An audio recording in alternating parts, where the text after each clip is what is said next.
we see as most fundamental to opening up the lens through which we're looking at the Talmud. And so last week we studied the sort of original story of the end of the destruction of the Second Temple and how, in some ways, Rabbinic Judaism was founded out of that when Rabban Yochanan ben Zakkai asked Vespasian to give him Yavne and its sages, which was kind of the R&D center for Rabbinic Judaism.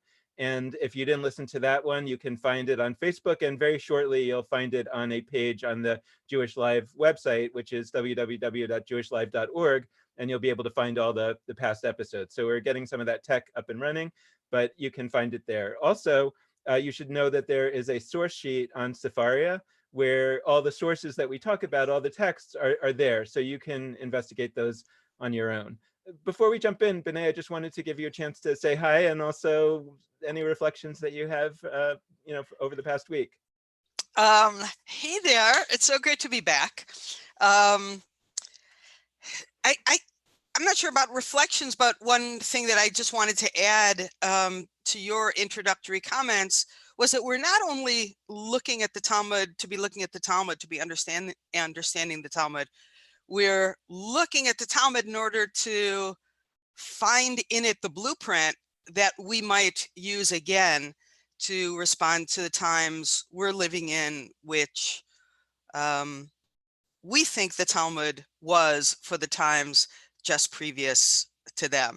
So I think our constant overall question, and it is mine when I read Talmud, is what is the instruction? What is the method that the rabbis are demonstrating for us? What's the message for those who come later about how to respond to an enormous disruption or the aspects of the tradition that aren't working? So that's always our meta question. It's always my meta question.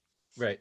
And I guess I just also want to note for people that are watching this for the first time that this show, or whatever this is meant to be accessible to people who don't know a lot about Talmud. We're trying, and we'd love to get feedback if it's not accessible, but it's meant to be. We want it to be accessible to someone who really knows very little, if maybe nothing, about the Talmud, and also, though, hopefully interesting to people who do know quite a bit. If you're a professor of Talmud, I hope it'll also be interesting to you, but if not, we're willing to sacrifice that audience. I would say, Benay is a professional Talmud teacher. I'm not. I'm more of a fan. And I'm also very interested in the Torah. And we talked last week about this idea that I believe that the story of the Talmud that you tell, Benay, which is the Talmud as this record of how to recover from a crash, how to rebuild Judaism when the previous version falls apart. I very much feel like that's also the story that the Torah is telling, in particular in the book of Exodus and Numbers, and also Leviticus. I'm starting to get a better feel for Leviticus than I used to. So I think that there's this rhyming, and actually it would make sense that there's this rhyming because it's the same every time. And I'm reminded of a way that Professor Leon Kass put it in his book on Genesis. In the introduction, he says, the question, something like, I'm paraphrasing, but something like it's not a question of whether or not these stories actually happened. The point is that this is the way it always happens. Meaning that mythology, wisdom, is saying that there are certain things that are just always the case. And the way that we pass that wisdom along from generation to generation is through storytelling. And that's because people learn best through stories. And you can also read it in nonfiction. You can also have it laid out, but it doesn't quite have the same, I think, educational impact as internalizing these stories. And I've been concerned lately, as we've seen the Jewish community grappling with the COVID-19 situation and the crash of economics, the crash of the world, the crash of Judaism, so many things crashing, that there isn't as much talk as I would have expected, wanted, hoped for, that is saying, hey, guys, we know what to do. Our tradition tells us what to do now. Like, you want to read it in the Torah, you want to read it in the Talmud, but we know what to do. And it's depressing to me a little bit that I'm not hearing that story, because it feels to me that it means that maybe we have done a lousy job of education about what Judaism really is, because if people aren't seeing it as the toolbox that we have to deal with this situation, including the crash of Judaism itself, then we got to step up our game. You've been doing a great job for many, many years. I think we have to amplify your voice on that, and that's what we're trying to do here. Yeah, as we talked about last week, there's this sense when there isn't utter physical destruction, and I'm not hoping that there is, but in the absence of utter physical destruction, there is the challenge of having a system that looks like it's working, even though nobody's going to it, or very few people are really excited in using it, that we have to preserve and hold on to it. Because, oh my God, what if we get it wrong? What if we lose this? And I'm reminded of actually my very first Talmud teacher, Danny Gordis, saying to me once when I came to him with my anxiety about, what if I mess with the tradition the way I'm, thinking about, and what if I get it wrong? This is before I even knew the Rabbi Yochanan ben Zakkai deathbed story. And he said to me, Benay, you're not that powerful and you're not that smart. And I found that very liberating, because I thought, okay, well, if I don't have to worry about being responsible for ruining this thing, then I'm going to roll up my sleeves and be bold. But I think we're feeling what some portion of every community in a crash feels, which is batten down the hatches, preserve what you can, put all your energy toward making sure those parts of our tradition that are falling apart don't fall apart. And, as you've always talked about, we should do some of that, but we should also have sort of the venture capital approach as well. But I want to also get back to what you were saying about Torah being a story about crashes. And even though I'm not a Torah person so much, in that I'm not an expert on Torah, I'm not an expert on Talmud either. But But we you're have, literally playing one on TV, so it's yeah, okay. exactly. That we have this notion that the rabbis believe that the Torah was the word of God. I don't believe that for a minute. And I'm happy to debate that. And, I'm happy to be disagreeing with scholars, but we have a pietistic relationship to the Torah that I think the rabbis never did. They understood that it was a retelling of a prior crash, that we now have sort of solidified, and we make the Torah sort of this original story that I think they never believed that it was. And I think you're absolutely right that the Torah itself encompasses the mechanics of retelling. Well, so I think today we're going to explore some of that in the text that we want to look at today, which is one of my favorites. To me, it's fundamental.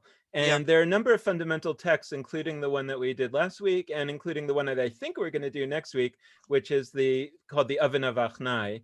It's one of the most famous texts, let's say, in like liberal Judaism. It sort of stands for some of the principles that liberal Judaism tends to be about. And so it's beloved, in among a lot of, Reform rabbis, conservative rabbis, whatever. But this text that we're going to do today, I think I always teach it as whenever I teach the text for next week, Tanur Shel Achnai, the Oven of Achnai, I always teach this text first. Because I think that a lot of the ideas in Tanur Shel Achnai are better understood in light of the text that we're going to do today, Yeah. which is just to set the scene. So I want to say a couple of things. One, just to mention again that there is a source sheet on Sefaria, and Sefaria is a website that gives you access to all traditional Jewish texts. And there's a function there called the source sheet where people like us can make a collection of certain texts and make it accessible to people. So if you're watching this on Facebook Live, if you're watching this later on the Jewish Live website, if you're watching it currently on the Jewish Live website, there are links to that Sefaria source sheet and all those places. So you can just click on that link and it'll take you there. And the way that we've arrayed those texts is that they're by episode. So so we're just adding to it every week. So it's never a different link. It's the same link every week. And you can just scroll down and see the text for this week. And hopefully that'll be a valuable resource down the road as well. So we're going to share the screen every once in a while here. We were just talking earlier that we want this to ultimately work as a podcast as well. So we're going to try to make it so that if you're listening, you're getting just about as much information as if you're actually able to see us or to see the text. But you know, and apologies if we miss the boat on that. But I want to share the text here. So it's a text that comes from the Talmud tractate that officially is about Shabbat. It's called Shabbat, and it comes from page 88a or 88 Aleph, and which basically means the first side of the page. The pages in the Talmud are numbered based on the folio, meaning both sides of the page are called 88, and so we call them 88a and 88b, or 88 Aleph and 88 Bet. So this is from 88 side A. And it is a text. It really, you know, doesn't have much directly to do with Shabbat. It just happens to be in the book called Shabbat. The Talmud is full of all kinds of meanderings from one topic to another that you could probably explain how they ended up there. But in any event, it's not really important for today. What this story is, last week we, in a way, saw a story about the origins of rabbinic Judaism, the very beginnings. I mean, it wasn't really, there were things that happened before, as we talked about, but it's sort of an origin story of how did rabbinic Judaism get started as Second Temple Judaism was ending. And in many ways, this is a story that rhymes with that, because this is a story of how biblical Judaism started at Mount Sinai, right, with the giving of the Torah. And there's quite a few stories in the Talmud that we will explore on this show that are sort of situated at Mount Sinai, and that interesting things happen there beyond what the Torah says. And famously, the rabbis talked about there being both a oral Torah, a written Torah, what we know as the Torah, and the oral Torah, which they then put into written form called the Talmud, and that was their story. And they were sticking with it. They were sticking with it, you know, and we will definitely explore that on many levels. But there's a lot of scenes in the Talmud that are situated at Sinai, and it's not necessarily a question of the oral Torah or the written Torah. It's just that that's an important scene for them, just as the scene of the early days of Yavna is an important scene for us today. And so I think it's not an accident that they are exploring that scene a lot. And so today, let's set the scene here. This is a story about the very beginnings of the giving of the Torah at Mount Sinai. If we look at the way that scene is depicted in the Torah, in the book of Exodus, it is an extremely dramatic scene. There's thunder and lightning and sounds and visions, and the people ultimately are so afraid of all of this that they ultimately ask God to please stop talking. It's too intense for us to hear God talking. Please just tell Moses and he'll tell us. You know, that's the level of intensity that the Torah depicts in this scene. And I think it's important because we'll show why it's important to just understand that it's not only what the Talmud's about to say, it's that the way the Torah depicts this scene, it's very, very intense. And one thing I want to add, and I hope I'm not giving away too much, but I want to amplify what you said about this being an important moment. The Sinai moment is important on many levels. Number one, we all know that's when we receive the Torah. Okay, it's important for that reason. But it's also important because it's the moment we sort of sign on to the deal between us and God. This is the covenant moment. This is the moment of God's revelation, the beginning of a real relationship with God, and it determines how we see ourselves in relation to God, our relation to the tradition, our relation to Torah, the deal we made with God, and this sort of commitment that every Jew who is ever born or becomes part of the Jewish people in any way sees as their origin story. So you're born into this moment, whether you were actually there or not. It's as if you were there and you were part of the deal that happened. Okay, so I just want to say that. Okay, great. So so I'm just going to share this screen here in a moment, just for the sake of being able, for those who are watching, to see where we are. And again, if you're not watching, you're just listening, don't worry, because we're going to read it all out loud. So here is the here's the source sheet from Sefaria, and let me just start to read, and Benay, feel free to interrupt me if you have something to say, in the middle, and I'll also stop reading when I do. Okay. So the beginning is, it says, the Torah says, and by the way, I should just say, for those who are looking at this, the things that are in bold are actually what's a direct translation of the words of the Talmud.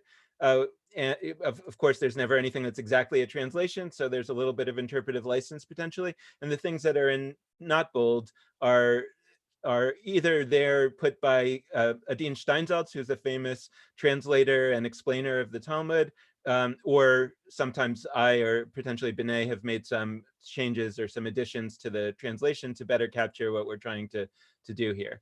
So the text as we have it says, the Torah says, and Moses brought forth the people out of the camp to meet God, and they stood at the foot of the mountain. That's from the book of Exodus, chapter 19. And that's the usual translation, or the translation that you'll see in most, if not all, translations in a Torah, is it says they stood at the foot of the mountain. So a rabbi named Rabbi Avdimi Bar Chama Bar Chasa said, the Jewish people actually stood beneath the mountain. And I'm explaining here that the Hebrew word betachtit, which most translations translate as at the foot of, actually comes from the root tachat, or under. So it seems obvious that of course it means they stood at the foot of the mountain, right? But technically you could translate it as they stood under the mountain. And the Talmud here, Rav Avdimi Bar Chama Bar Chasa, is choosing to translate it that way and to say that, Mhm. but betachtit means under. Yeah, Benay. Let's not forget that if you know Yiddish, your underside is your tuchus, right? Right. Okay, so that's your Right. tachat. And Okay, tuchus comes from the same root as tachat. tachat, A lot of times in Yiddish, or in an right. Ashkenazi pronunciation of Hebrew, what we pronounce today often as T is pronounced as S. And so tachat and tuchas is the same word. And so Exactly. your tachat is your underside, or your butt. And so that's the root of this word. And so they're saying, it's not at the foot of, it's actually under. Let's not take the easy way out here. They stood under the mountain. So what does that mean, that they stood under the mountain?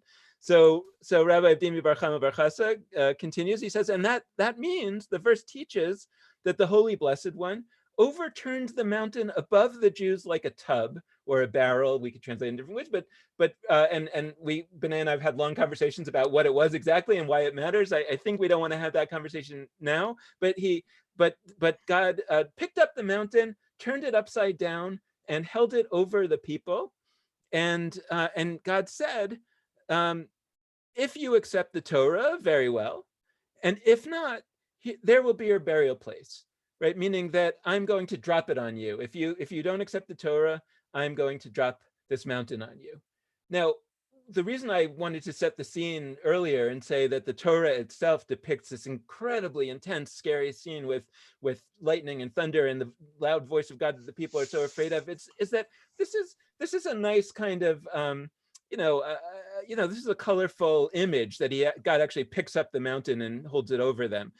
But this isn't Rabbi Avdimi Bar Chama Bar Chasa making this up. This is a colorful way of describing exactly the scene that the Torah describes, which is a scene of great power and threat. So it's like, do you need the mafia boss to hold a gun to your head literally and to say, if you don't give me the money, I'm going to shoot you? Or is it obvious that if the big scary mafia boss comes and says, give me the money, that the implication is, or I'm going to harm you? Right, and so here he's making literal what Rav Avdimi Bar Chama Bar Chasa is making literal what the Torah basically is telling us, which is there's a great power imbalance going on here. An incredibly powerful, intense God on the one hand telling you, oh, here's my offer to you. You guys want to do this, have this Torah, and like, what are you going to say no?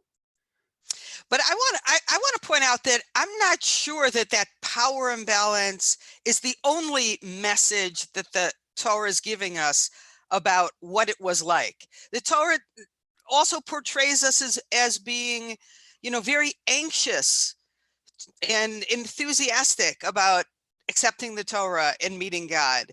And, the whole Na'aseh v'nishma, Right. we're portrayed as the people who were ready to accept the Torah. We don't care what it says. give it to us, we'll take it. Whatever it calls upon us to do, we'll do.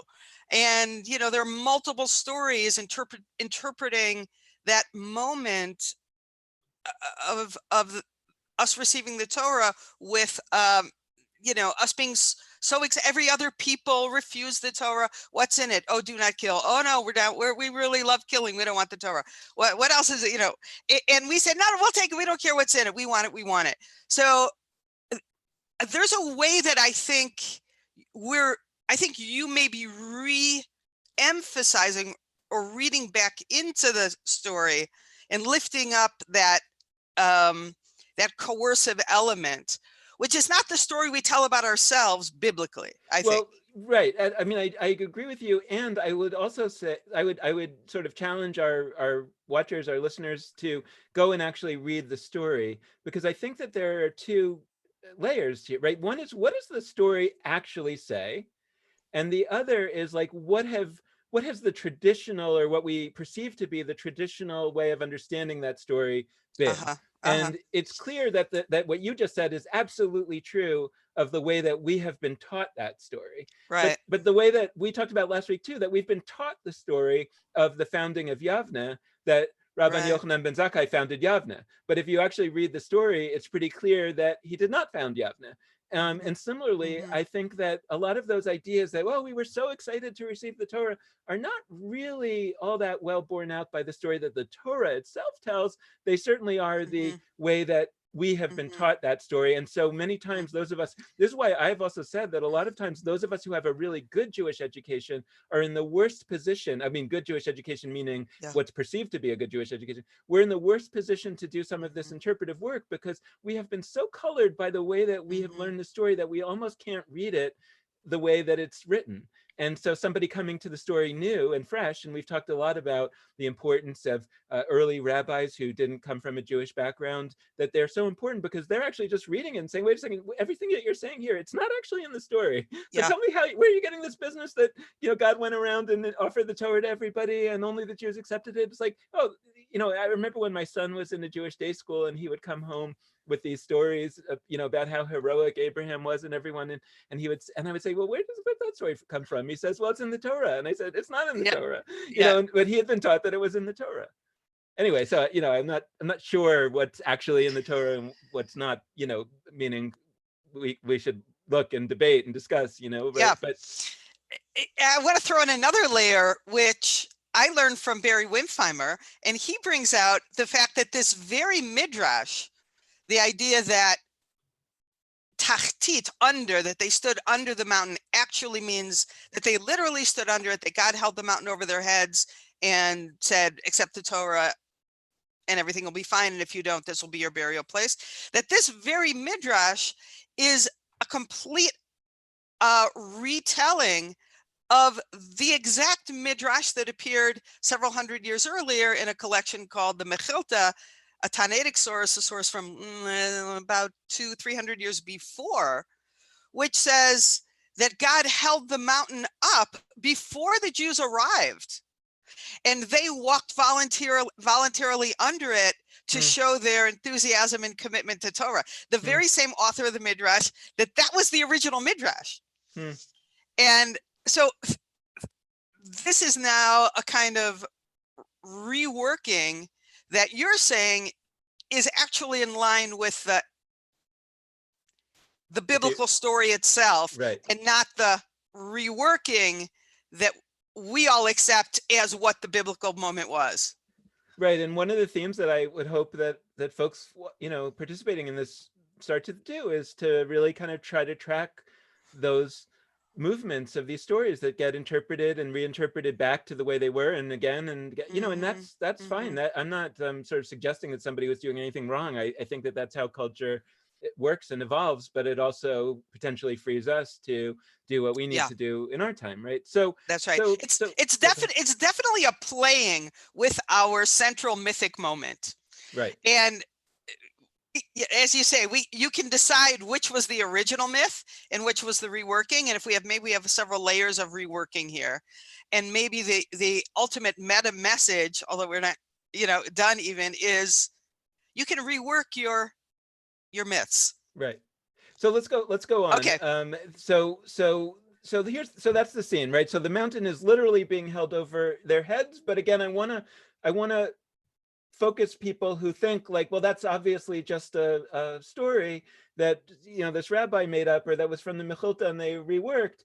Okay, but still, even just read the scene that the Torah itself portrays, and it's a scene that basically is a power imbalance, where do the Jews really have an opportunity to say no?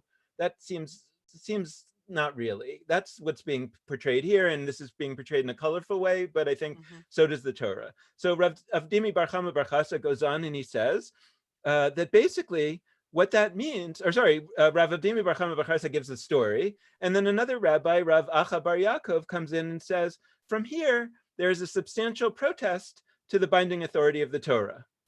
Okay, so now we have to sit back and digest this. Right. So here's where I feel like I have a little bit of a leg to stand on as a former contract law professor, Exactly. which I did in my previous career. And I always taught, contracts in the first few days of law school. And, we talked about last week how really what the Talmud's agenda is to teach you how to think in a certain way. And this is an amazing example of that. And there are some basic principles of contract law in American contract law and in every contract law, which include the principle that a contract has to be, in order for a contract to be binding, the contract has to be voluntary on the part of both parties. And there are other elements as well. They have to each be receiving a benefit from the contract. But even if both are receiving a benefit from the contract and it wasn't voluntary, then the contract is, generally speaking, not binding. And so what Rav Acha Bar Yaakov is saying here when he says, so if this is true, right? If the Torah, if the mountain was being held over their heads and God said basically, if you don't accept it, I'm going to kill you, literally, then the contract is not binding.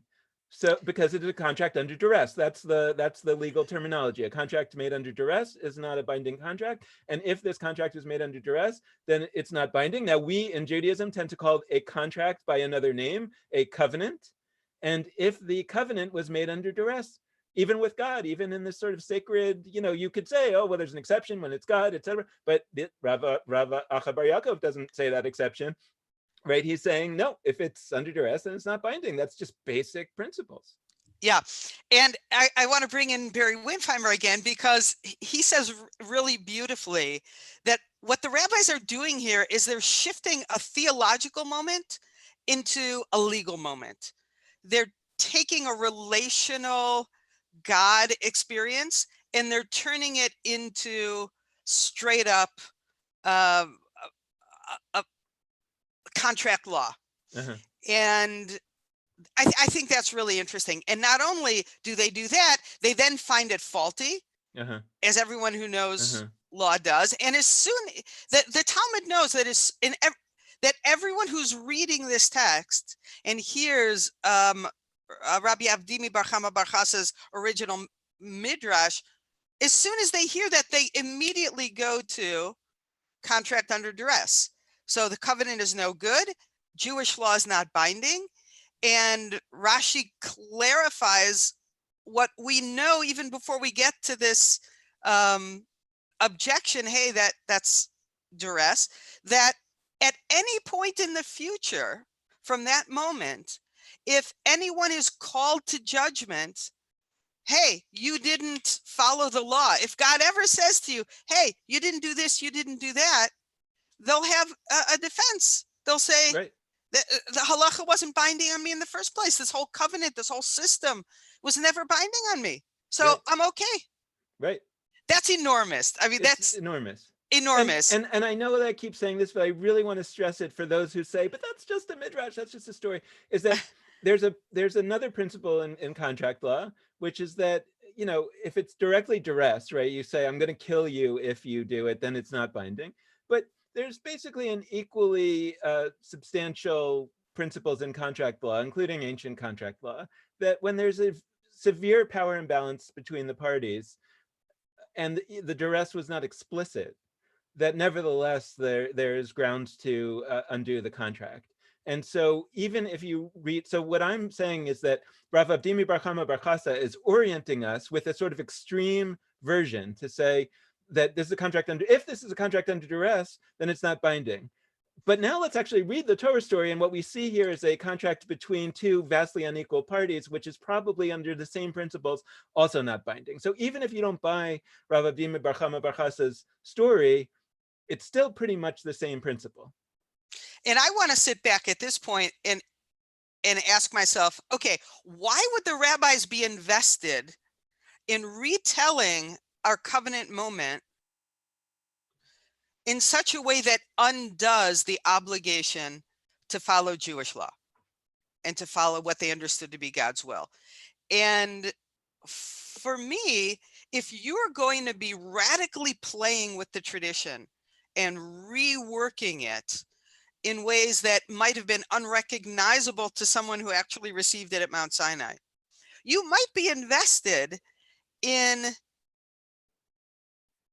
resetting that new system on a foundation which didn't imply that you were obligated to some other system. Right. That maybe the reason they were undoing the original covenant was to give them a little breathing room, a little space, that they're kind of retrojecting back into God's mind, saying, God actually gave us permission to play because God knew that this was a contract under duress. God never could have held us responsible and gave us this room to play. It's just right.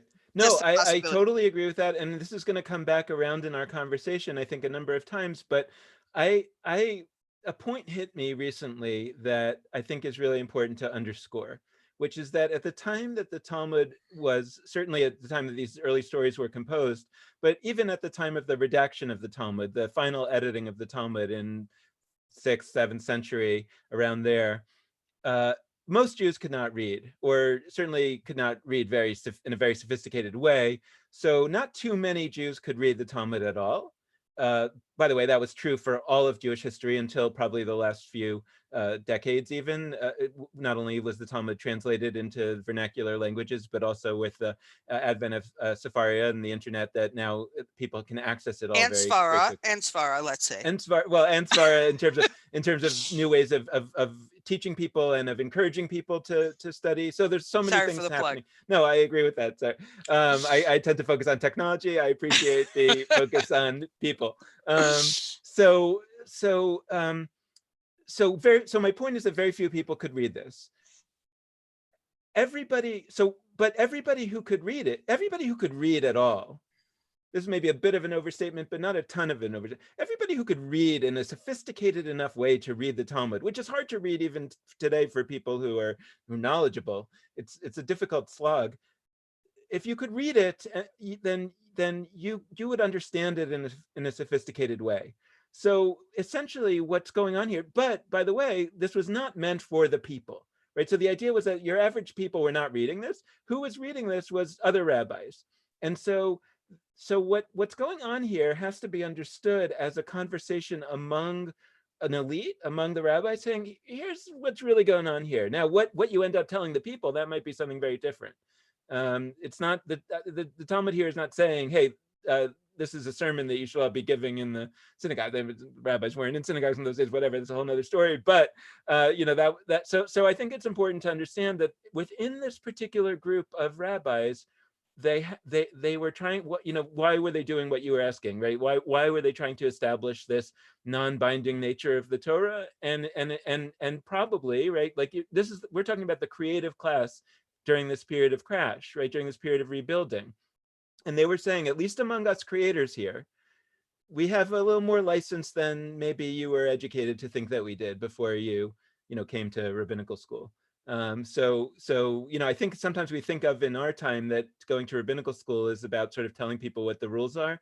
At least in that, I don't think that's true today, or it shouldn't be true today. But back then, it seems like going to a rabbinical school is like, let's tell you how it's really working back here. Yeah, and what I want to point out is the tragedy of modernity is that the Talmud is no longer taught in that way. The obvious moves toward radical reinvention of the tradition have been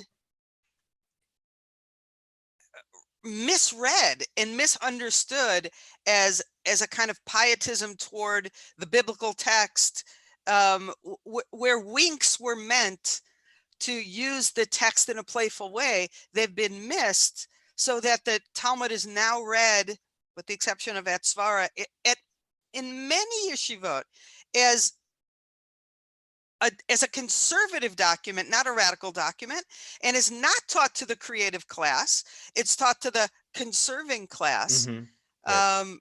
And I think these reads are being lost. I think you're right that they were obvious originally, into the original readers, not only the creators of it, but the original readers of it. But the Talmud has done too good a job Right. at camouflaging, just as all law does. But lawyers stay creative because their teachers teach them, you know, how to make the winks and the sleight of hands. Sometimes they do. Sometimes they do. Yeah. Okay. You know, I think these are phenomena that are actually true across legal systems, across cultural systems. And it's something to think about. If we're at a creative moment today in Jewish history, then we may want to think about how to follow some of the examples that the Talmud and the Torah give us, but we may also want to think about how to not make some of the same mistakes, because it may be that it's almost inevitable. Maybe the mistakes are inevitable, you know, because there's just no way to provide a system like this and to make it kind of impossible to screw it up in the future. But it's a natural thing, especially when you put something in a text. That a conservative class will take it, and they'll take it in a very conservative, in a way where that instead of the text liberating our thought, which I think is what they were trying to do here, the text actually, and this is just the nature of text, that it has the capacity to anchor thought and to unliberate it and to bind it, right? And even if it was unintentional. And so how do we solve that? I'm not sure. I hope it's something that we'll continue to talk about. In the interest of time, I think we should move on, just because we want to make sure that we complete this text in this episode. Hopefully, we can always pick it up a little bit next time. Definitely. But having set the scene that everybody who could read this kind of understood what was going on here, let's go on, because I think what happens next is really quite interesting as well. So, okay, so before we jump into the text, just to recap, we now have a covenant that's been undone. Right. It's been broken. The rabbis have established with this midrash and the clarification of the implications of the midrash that what happened at Mount Sinai was the Torah was received under duress, and therefore the Torah is not binding on us. Right. We're freed from it. Right. Okay. So great. we continue. Okay. So we have Rav Acha Bar Yaakov explaining that if this story is actually true, then the Torah is not binding. And now Rava steps in. Now I think it's important to note about Rava that Rava in Aramaic, it's not somebody's name. If there's an aleph at the end of a word in Aramaic, often it's the same as a hey at the beginning of the word in Hebrew, and it means the. And Rav means rabbi. So Rava means the rabbi, meaning this man is so important that he doesn't even need a name. He is the rabbi. The rabbi said, right? And it's sort of like people who call the Lubavitcher Rebbe, called him the Rebbe, you know, the Rebbe of Chabad. You know, you don't need to say which Rebbe, the Rebbe, you know which one that is. And this Rava was so important that he is known in the Talmud as the rabbi, and arguably, he is the hero of the Talmud. He is the most important rabbi in the Talmud, relatively late rabbi, and or sort of middle time period of the Talmud, and kind of a really very, very significant figure that we'll explore many times over the course of this session. But just keep in mind, there's a very important rabbi steps in and says, and I'll point out that he is sort of the rabbi saint of Svara. He's our hero because he was the guy who expanded the notion of Svara, of moral intuition, which we use as the driving engine for all innovation. Okay, I'll just leave it there. And I think it's valuable to note that he's usually on the liberal side in our terminology, right? That meaning, like, if Rava's saying something that seems conservative, maybe it's not. You know, that's another thing to point out. So here Rava steps in and he says, okay, Rav Acha Bar Yaakov, you're right. If this, well, let's not actually say, Rava does not question the story. Rava Right. basically seems to be accepting that this actually Yeah. happened, this duress happened. And if the duress happened, Rav Acha Bar Yaakov is right that therefore the Torah is not binding. And Rava says, even so, even though it's not binding, they again accepted it willingly in the time of Achashverosh, which means in the Purim story, as it is written in the Megillah, in the Book of Esther. The Jews ordained and took upon themselves. In Hebrew, that's kiyamu v'kiblu. They ordained and took upon themselves, and upon their seed, and upon all such as joined themselves unto them. This is from Esther chapter 9, verse 27. And Rava taught, that what that means when they said the Jews ordained and took upon themselves is that the Jews ordained what they had already taken upon themselves at Sinai, meaning that it's what is called in contract law, also in American contract law and in general in all contract systems, the term is ratification, meaning that if there is a contract that was not binding, but at some later time when we do have equal power, when there's no more duress, and I voluntarily, and other terms of the contract are met, such as that both parties did receive a benefit, or what's called in contract law consideration, then the person who was under duress can come back later and say, yes, I was under duress when I made the contract, but I now want that contract and I'm now not under duress. And so I want to say that the contract that I made when I was under duress is now binding, and that is called a ratification. And all contract systems say a ratification is kosher. If a contract is ratified, then now it is binding. And so what Rava is basically saying is, you're right, it wasn't binding back then. Now it's binding. If 1,000 years later, let's just point yeah, out. right. No, so I'm thinking like the Torah is given probably, grossly, in the year 1200 BCE. The Esther story takes place, I don't know, sometime around, let's say, 500 BCE or something like that. So, in the realm of 700 years later, 1,000 years later, whatever, it's binding. So I feel bad for the Jews who lived, 700 years or 1,000 years with all these laws that turned out they thought, they thought they had to do these things or they were going to be punished. And it turned out it was a completely not binding. They could have done whatever they want. Like, I feel right. Well, it turned out that they did. I mean, it turned out that the rabbis actually messed with it for 1,000 years. And it was like, great. We had a lot of freedom to do that. We had a, carte blanche to do whatever we wanted. Now that we're kind of done, now we'll say it's binding again. Right. Okay, now let's look.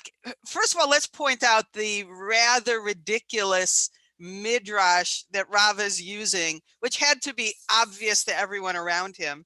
Well, to establish his ratification. Go ahead. So let's do that, and so then we can have a conversation for the rest of the time. So let's go on, because we don't hide the ball here, and so we are giving you on the source sheet the source from the Book of Esther that is being cited here. And by the way, I would strongly encourage you, that whenever you read a source cited in the Talmud, a Torah source, that you should go back and read the original source, and you'll find some very interesting things there, which including that it often does not actually say what they say it says. And we're going to encounter that again next week when we study the story of the Evan of Achnai. But so going to the source in the Book of Esther, chapter 9, let's read it in context, because does come from the words cited come from verse 27, but we're going to read 26 to 28 so that we get the context. And so this is at the end of the whole Esther story, where the Queen Esther saves the Jews and etc. And everybody's happy, and they say, and for that reason that this all worked out, these days were named Purim, after Pur, which means a lottery. In view then of all the instructions in the said letter, telling people what to do, that Mordechai and Esther sent, and of what they had experienced in the matter and what had befallen them, the Jews ordained and took upon themselves, there's the quote, and upon their seed and upon all that joined unto them, to observe these 2 days in the manner prescribed at the proper time each year. Consequently, these days are recalled and observed in every generation, by every family, every province, and every city. And these days of Purim shall never cease among the Jews, and the memory of them shall never perish among their descendants. So the point to be made here is that when Rava, again, remind you, the greatest rabbi in the history of the Talmud, said, but there was a ratification because the Jews ordained and took upon themselves, and in the days of Achashverosh in the Purim story, and you actually read the source, what they ordained and took upon themselves was Purim.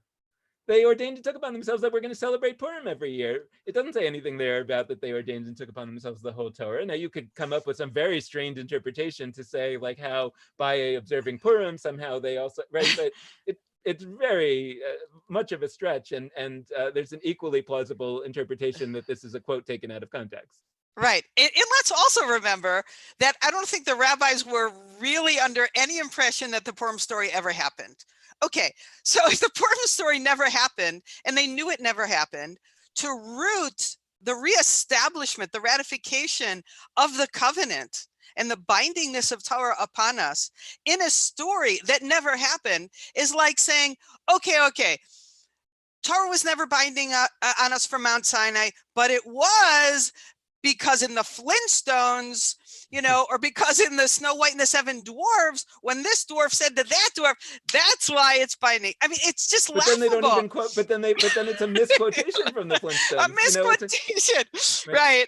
Of the dwarfs. But it's both a ratification and a re-undoing. Right. It's saying, okay, everything's nice. We're tying it up. And by the way, I hope it's obvious to you that it's still wide open.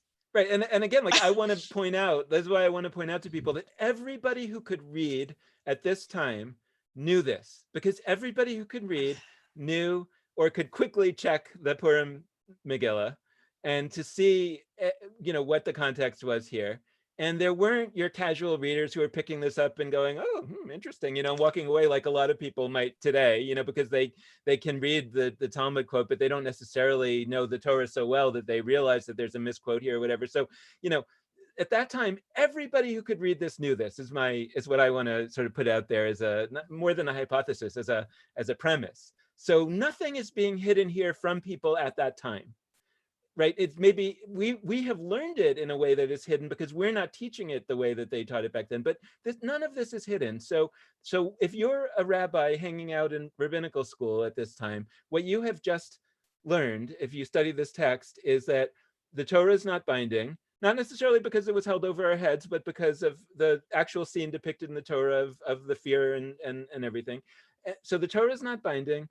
But we're going to say that it's binding based on this misquotation of a story that probably never happened. So the implication is, guys, it's really not binding, right? Right.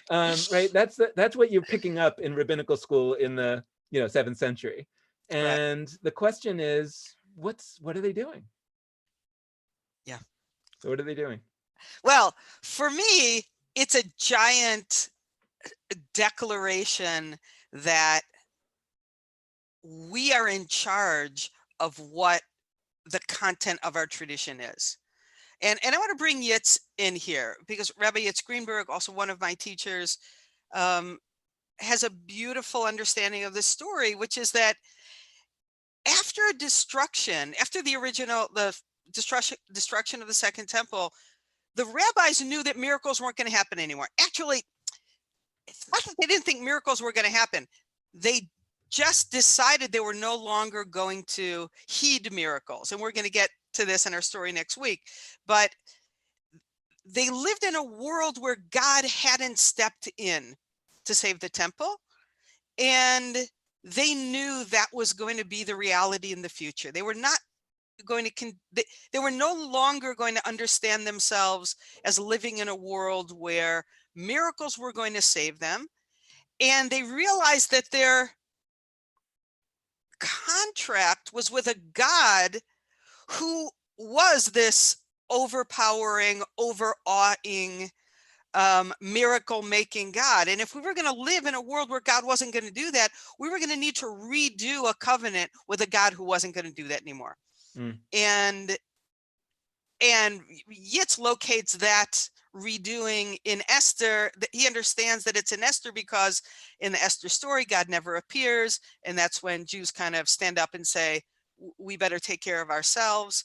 And that's why that's the moment that should be our new myth. Our new myth is we have a contract with a God that wants us to step up as senior partner. And I think the question for us theologically might be, what kind of God do we believe in now? And what kind of myth story do we need to retell to ground us in that kind of God? So first of all, I want to reinforce, I love the idea that which I hadn't seen. And by the way, I should note to our folks that you asked me last night, do I want to reread this stuff by Yitzhak? I was like, no, I like to come to these texts fresh. That's the difference. I'm glad that you're doing research. Um, by the way, like I think that both are very laudable, and I want to encourage and model that you can come to texts and just sort of read them and have an opinion. And that's not, it's good to also do research. I'm just saying that like they're all valid, and folks should just feel free to read texts and think about them. But I love what, among other things, what you're saying about what Yitz Greenberg's take on this is that he's saying he's giving another level. He's saying like, okay, we can undo this situation where we can kind of do the wink by misquoting some TV show, whether it's the Flintstones or the Simpsons or the Seven Dwarfs. We're going to pick the one to misquote that actually has another layer of resonance here, right? That's right. And so you're going to say like, why did they misquote this book rather than misquoting that book? Because we could have misquoted lots of different books and equally said it was ratified when something happened in the book of Daniel when he came out of the lion's den. That was the ratification, whatever. Right. And he said, no, Esther, because Esther's the one that portrays God, or doesn't portray God directly, etc. The beyond the theological, I want to explore also the implications for the time in which we find ourselves, because it's not only the COVID-19 time, although as we've discussed that potentially there's a way to see the situation that we're now in post COVID-19 as a version of a destruction of the temple where there is some cataclysm that we've undergone and that we're all here now in this transitional period, which some of us, you and I included, have been saying for a long time that we are in this period without maybe the cataclysm. And so it's not just about like a matter for the next couple of months. It's maybe using what we're experiencing in the current period to sort of refocus us on, hey guys, we've been actually out here in the wilderness for a century. Let's really kind of realize where we are.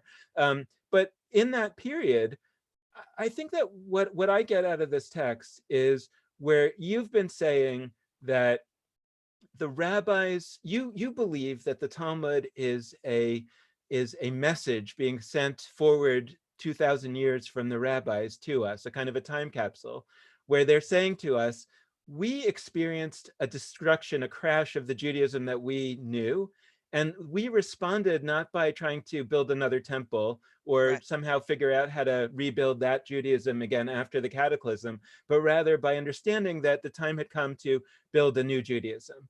And I, by the way, my take now, it happens to be that we're reading the book of Leviticus now in the Torah reading cycle. And all of a sudden I'm seeing the book of Leviticus with new eyes, because I'm seeing it also as from the perspective of the people that are hearing about all these sacrifices that you're supposed to bring and these priests. We never knew we had priests before, and all this stuff. It's like a new Judaism that's being told to these people who have just left Egypt, and God is saying, hey, there's a whole new way to be Jewish now. You thought it was like Abraham, Isaac, and Jacob and all that, but no, it's all now about priests and sacrifices, and that's what was going on in the Talmud. And if we're in a position of that same kind of cataclysm now, whether the cataclysm is COVID-19 or the Enlightenment and the Emancipation or whatever it might be, that if we read a text like this and we understand that here the rabbis are saying something very bold, right, which is they're saying that even if we thought that, or we accepted the idea that God gave the Torah, even if that,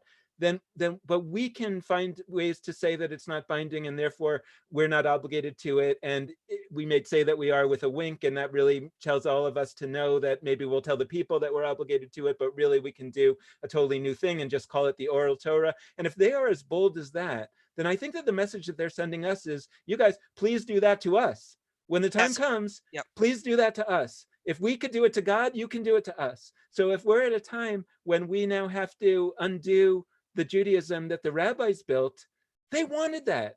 And that's why I'm emphasizing so much that everybody then could read it, because now that we can all read it. And another thing that Yitz Greenberg talks about is in the transition to this next era, that is a massively expanded creative class. And so if we can all now read it, then we should accept that we're reading it the way they read it, and that we can do this and we can be bold about it.